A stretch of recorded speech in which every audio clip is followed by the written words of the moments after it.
first, let's give some love to the Raiders. They had their emotional interim coach. I don't know, like, do we cross out the interim and just make him the coach for next year? It was incredible. The defense was swarming. They stuffed the run game. They didn't give receivers an inch. Zamir White, a big game filling in for Josh Jacobs. Shout out to him the day after Christmas here on a Tuesday and Up and Adams. He racked up 145 on the ground on 22 carries. Atta boy. Okay.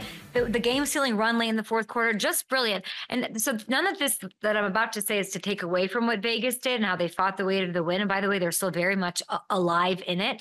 And they just to be able to rob the Chiefs of their ability to capture the 1 seed, to capture the bye. That's pretty impressive. Good job by the Raiders for doing that. And we'll get to the rest of the AFC West and how Sean Payton and this team with the Broncos completely squanders away of getting ahead in the AFC West yesterday or this weekend. But with the Chiefs side of things, and it's not to take away from the Raiders, like I've never seen a good team inflict more pain on themselves than the Chiefs have and the way that they did yesterday. And here's what I mean.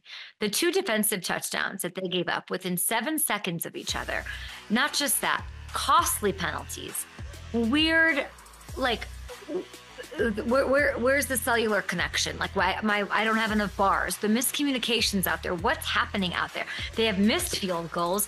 They shanked punts. Like, it was a disaster for Kansas City. To see Aidan O'Connell fail to complete a single pass over the final 3 quarters of the game, he was 0 for his last 10. Okay, the Chiefs not mounting, not being able to string something together to have a comeback is bewildering. It's unthinkable. Like, it's worrisome.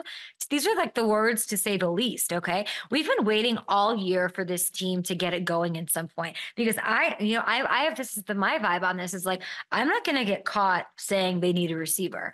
I'm not going to be the one saying they don't have enough, that they need something, because I've been proven wrong over and over. Yes. Last year I was proven wrong. They won the Super Bowl without Tyreek Hill. What is so different? We can't get the answers. Is it Bieniemy?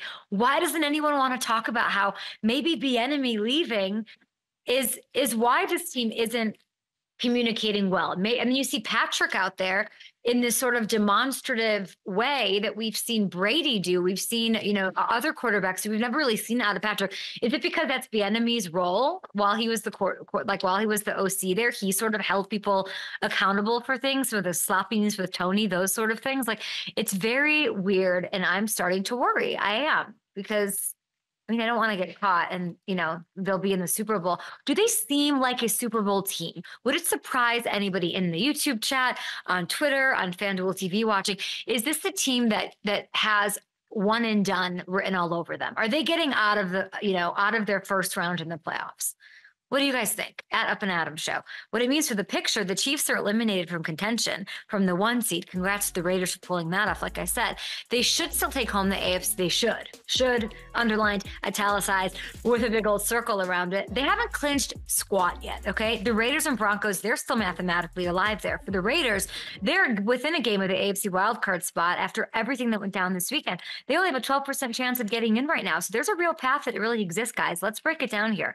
The Vegas path to the playoffs. They got to win the next 2. That's at Colts and against the Broncos. Texans have to lose 1 more game, so they got the Titans and Colts on the road.